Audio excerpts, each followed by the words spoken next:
તો ગાઈઝ જોઈ લો, આજે તો બનાવવાનું છે દાળ અને પાલકનું શાક. તો દાળ બાફી દીધી છે અને પાલક પણ સમારીને રેડી કરી દીધું છે. અને અમિત અહીંયા મને થોડી હેલ્પ કરાવે છે. એમાં અમે ડુંગળી સમારશી, પછી ટામેટાં સમારશી, એ બધું ક્રશ અમિત કરેલ છે. અને પછી મેં લસણ ફોલ્યું અને લસણને ટીચી પણ નાખ્યું. અને પછી અમે હવે વઘાર કરવાનો છે, તો એના માટે બધું રેડી કરી દીધું. તપેલીમાં તેલ લઈ લીધું અને રાઈ નાખી દીધી છે. અને જ્યાં સુધી રાઈ ન ફૂટે ત્યાં સુધી પછી હિંગ નાખવાની. અને હિંગ નાખીએ એટલે થોડું જીરું, જે વઘાર કરતા હોય જ રેગ્યુલર વઘાર કરવાનું. અને થોડું તજ ને લવિંગ એ પણ થોડાક વાટીને નાખી દીધા હતા.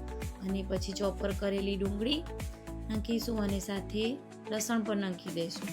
હવે ડુંગળી અને લસણને બહુ સરસ મજાના એને ચડવીશું, કારણ કે એનું એક જરાય પણ કાચાપણું ન રહેવું જોઈએ. તો એને અને 5-6 મિનિટ તો ચડવા જ દેવા દેવા. તો બહુ સરસ મજાનું હવે એને ચડવી દઈશું. અને પછી એને ઢાંકી દીધું. આવા જે ડુંગળી ચડી જાય મસ્ત મજાની, અને પછી ચોપર કરેલા ટામેટાં નાખી દેવાના. ગ્રેવી નથી કરી, તમે જોઈ શકો છો, કટિંગ જ કરેલું છે. અને પછી હવે ટામેટાં નાખી અને થોડું મીઠું સહેજ જ નાખી દેવાનું, એટલે ટામેટાં પણ સરસ રીતે એવા ચડી જાય. અને તો આપણા ટામેટાં એવા સરસ મજાના ચડી ગયા હતા. તો એમાં હવે મસાલો કરી દઈએ.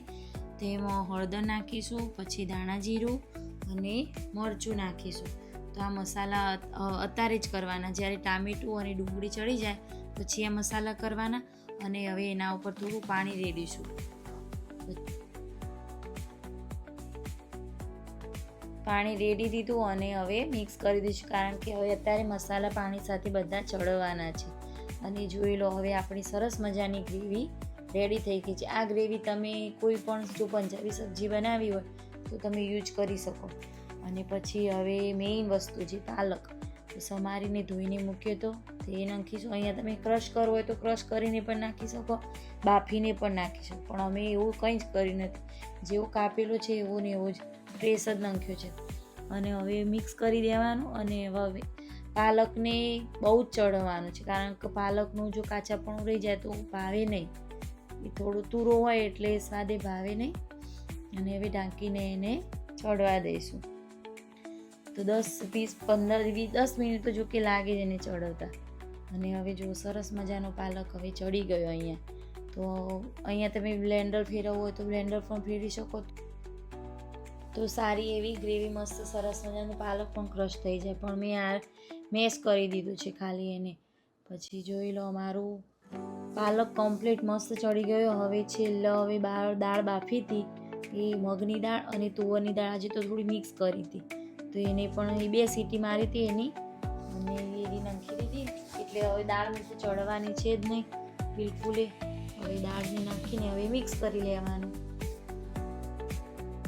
મિક્સ કર્યા પછી હવે તેમાં ખાલી મેં હવે અહીંયા કિચન કિંગ મસાલો જ નાખ્યો છે, બીજા કોઈ મસાલા કર્યા જ નથી. અને હવે મીઠું છેલ્લે જ નાખીશ, કારણ કે પાલકમાં થોડું ખારાશ પણ હોય, એટલે મીઠું છેલ્લે જ નાખવું, કારણ કે પછી જોઈ લઉં. અને પછી હવે છેલ્લે તડકો તો મારવાનો જ. તો એના માટે મેં તેલ મૂકી દીધું છે. અને રાઈ પણ નાખી છે. અને હવે જીરું નાખી દઈએ, અને થોડું લસણ અને લાલ મરચું એનો તડકો લગાવી દઈશું. હવે જે તડકો રેડી કર્યો તે હવે દાળ પાલકમાં એ નાખી દઈશું. અને સરસ મજાનો જોઈ લો, હવે તો મારી મસ્ત દાળ પાલક તૈયાર થઈ ગઈ છે. તો જોઈ લો, અહીંયા મારું દાળ પાલક મસ્ત મજાનું રેડી થઈ ગયું. અને અમે લંચ માટે બધા અહીંયા જમવા બેસી ગયા છે. અને બાળકો માટે જીરા રાઈસ કર્યા હતા, કારણ કે બાળકો રોટલી સાથે નથી ખાતા, એટલે આમાં ખાય તો સારું લાગે. અને લીંબુ પણ નીચોવાનું. તો મારી આ રેસીપી તમને આજે કેવી લાગી તમે જરૂરથી બનાવજો. બહુ મસ્ત લાગે છે, બાળકો પણ સારી રીતે ખાય છે.